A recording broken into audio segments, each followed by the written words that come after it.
ចាសូមជម្រាបសួរថ្ងៃនេះខ្ញុំនឹងអាននៅព្រះគម្ពីរលូកានៅចំពុក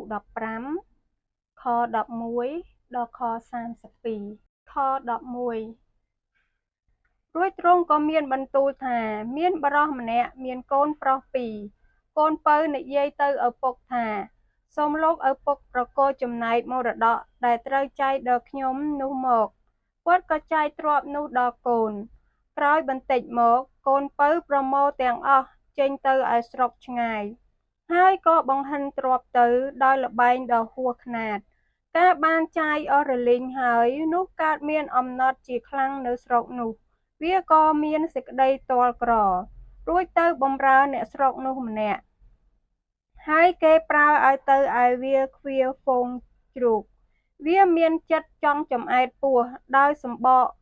ដែលជ្រូកស៊ីណាស់តែគ្មានអ្នកណាឲ្យសោះកាលវាភ្ញាក់ដឹងខ្លួននោះក៏គិតថាឪពុកអញមានជើងឈ្នួលប៉ុន្មានសុទ្ធតែមានអាហារបរិភោគគ្រប់គ្នាតែនៅទីនេះអញចិត្តដាច់ពោះស្លាប់ហើយអញនឹងក្រោកឡើងទៅនិយាយនឹងគាត់ថាលោកឪពុកខ្ញុំបានធ្វើបាបនឹងព្រះហើយនឹងលោកឪពុកមែនខ្ញុំនេះមិនគួរឲ្យគេហៅជាកូនលោកឪពុកទៀតទេសូមទទួលខ្ញុំទុកដូចជាជើងឈ្នួលលោកឪពុកវិញចុះនោះវាក៏ក្រោកឡើងដើរទៅលុះឪពុកឃើញពីចម្ងាយហើយក៏មានចិត្តអាណិតមេត្តាហើយរត់ទៅអោបថើបវាទើបវានិយាយថាលោកឪពុកខ្ញុំបានធ្វើបាបនឹងព្រះហើយនឹងលោកឪពុកខ្ញុំមិនគួរឲ្យគេហៅជាកូនរបស់លោកឪពុកទៀតទេតែឪពុកប្រាប់ទៅពួកបាវគាត់ថាចូលយកអាវល្អបំផុតចេញមកបំពាក់ឲ្យវាហើយយកចិញ្ចៀននិងស្បែកជើងមកឲ្យផងរួចយកកូនគោដែលបំពន់មកសម្លាប់ចុះ